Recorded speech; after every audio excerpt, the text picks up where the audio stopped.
about 10 or 12 meters, which is a lot for the miler to make up. If you're going in to this final leg and you've got distance to make up, you got to think about how you're going to do that. The best way to do it is slowly. Sam Crankle from Oregon, who's in 4th place right now with the green shorts. There you see him.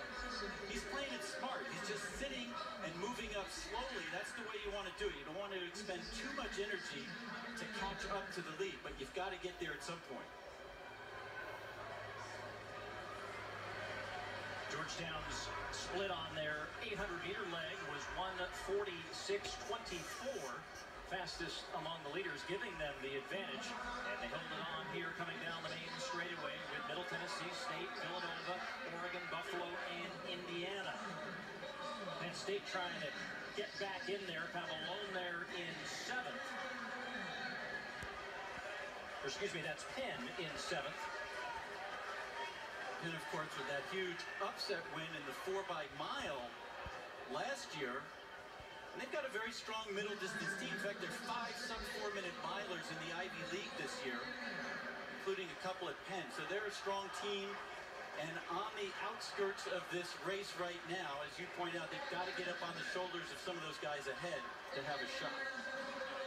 Kyle Mao of Indiana moving up 1 place here. They work their way down the backstretch into the shadows here at Franklin Field. Again, a very warm day for these distance runners.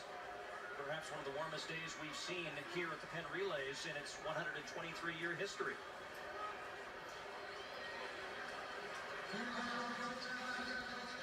Very evenly matched across these guys in the lead pack there.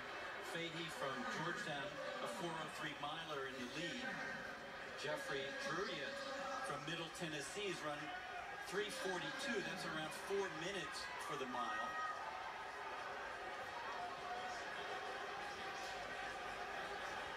Oregon's Crackle, a 3:38 runner a year ago, arguably has the best result of the leaders at this moment. But you know what the Penn Relays history has shown is that what you've done in the past doesn't really matter. This is a unique setting. I ran this race several times, and you know, it's funny, the crowd is here, they're enthusiastic, but you feel like you're running in a vacuum down there. And you've just got to focus on your race and try to remain in the moment, make the moves that you'd make in any other race, not get overwhelmed by the setting.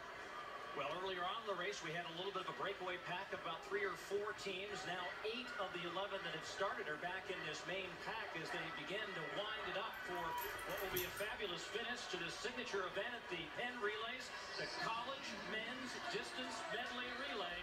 1 lap to go. Middle Tennessee State, Oregon, and Villanova, 1, 2, and 3.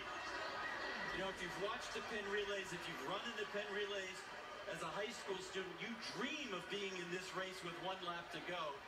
And look at the crowd that's there. Every one of them thinking that they have the finishing kick to win this race. Obviously can't possibly be true. And here comes Penn on the outside. They're going to make the move first. We saw this in the 4x-mile a year ago, but this time Oregon responds. Crankle now to the lead. 200 meters to go. Oregon and Penn. Indiana passes Villanova into 3rd. Middle Tennessee State. Off the final turn, less than 100 to go. It's the men of Oregon, Sam Crankle. Ducks will take home the title in the collegiate men's DMR, 9:32.61, the winning time. Crankle offering a 55-second last lap.